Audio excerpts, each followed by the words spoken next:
नमस्कार दोस्तों, हमारे चैनल में आपका स्वागत है।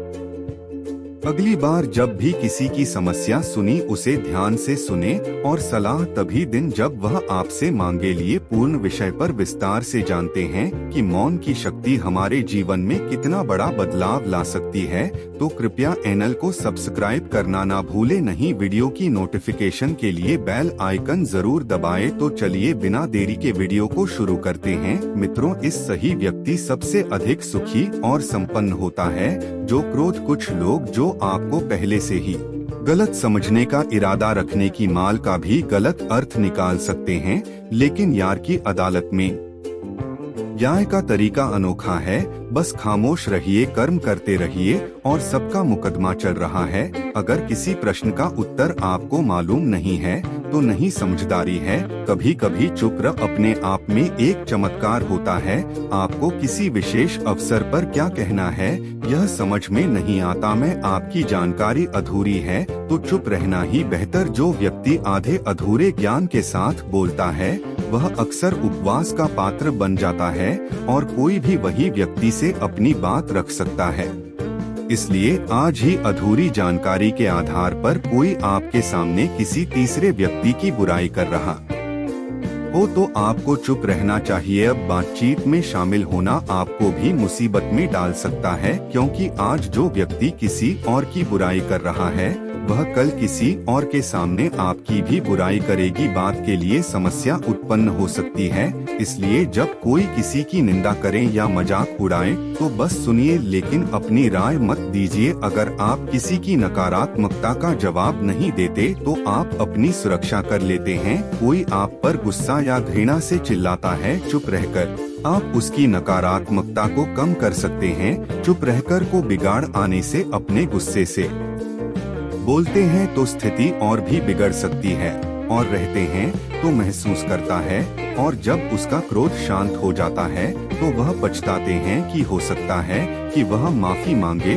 और अगर वह माफी नहीं मांगता तो भी वह पहले 2 बार सोचेगा। हालांकि हर समय चुप रहना भी सही नहीं है, उसका सामना करना चाहिए, क्योंकि कुछ लोग आपकी छुट्टी को कमजोरी समझ सकते हैं।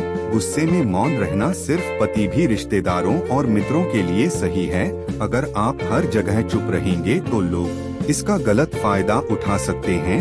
जब कोई व्यक्ति अपने जीवन की कठिनाइयां हैं या दुखद घटनाएं सजा कर रहा हूं तो आपको सिर्फ उसे ध्यान से सुननी चाहिए। अधिकांश लोग अपनी समस्या साझा करने पर तुरंत समाधान देने की कोशिश। जब कोई अपनी समस्या बताता है तो वह सिर्फ चाहता है कि कोई उसे ध्यान से सुने। इसे सुनकर उसे आंतरिक शांति मिलती है और वह महसूस करता है कि उसकी बात को कोई समझता है। समय लोग हमसे सलाह नहीं चाहते, कोई उनकी बात सुन किसी की परेशानी में शांत बना देने का सबसे अच्छा तारीख ध्यान से सुना। जब हम बिना किसी सलाह के बस लोगों की बात सुनते हैं तो उनके मन में हमारे लिए सम्मान और स्नेह का भाव बढ़ जाता है। हम गंभीर, समझदार और शांत मन के लोग हैं। इसलिए अगली बार जब कोई अपनी समस्या साझा करें तो लोग आपकी ओर अधिक आकर्षित होता है।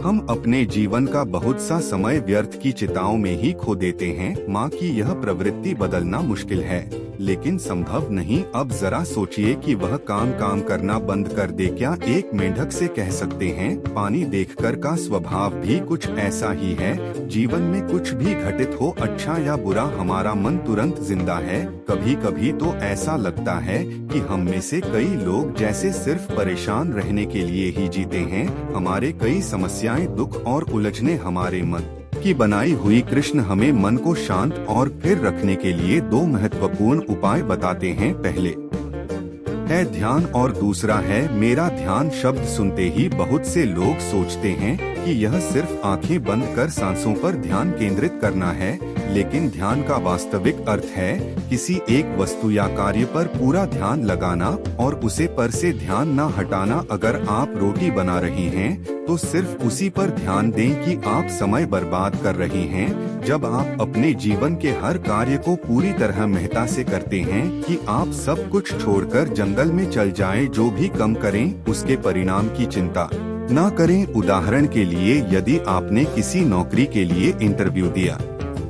है तो आप पूरी लगन से तैयारी करें और अपना सर्वश्रेष्ठ प्रयास करें, लेकिन नौकरी मिलना या ना मिलन इसके परिणाम अनेक कारक है जो आपके नियंत्रण में नहीं है। इसलिए उन चीजों की चिंता न करें से बचने के लिए जो समझदारी, संयम और कुशलता से परिपूर्ण है। जब भी आपका मन कोई की तरह होकर मजबूत हो जाता है, वैसे ही शांत मन वाला व्यक्ति कठिन परिस्थितियों में अधिक रहता है कि क्या सही है। किसी की हैसियत देखकर सर झुकाना कमजोरी का संकेत है, न किसी से द्वेष करता है, अशोक करता है, न किसी वस्तु की कामना करता है, और जो सभी शुभ और अशुभ कर्मों का त्याग कर देता है वही सच्चा ज्ञानी है। और मुझे अत्यंत प्रिय है ध्यान योग, ज्ञान योग और कर्म योग। इनमें से कर्म योग को सबसे महत्वपूर्ण माना गया है। जैसे मनुष्य पुराने वेस्टर्न को त्याग करने वस्त्र धारण करता है, वैसे ही आत्मा भी पुराने शरीर को छोड़कर नया शरीर धारण करती है। कृति का अटल नियम है। इस सत्य को स्वीकार कर बिना किसी भाई के वर्तमान में जीना चाहिए। यदि किसी पर विश्वास करना हो तो उसकी बातों पर नहीं बल्कि उसके कार्य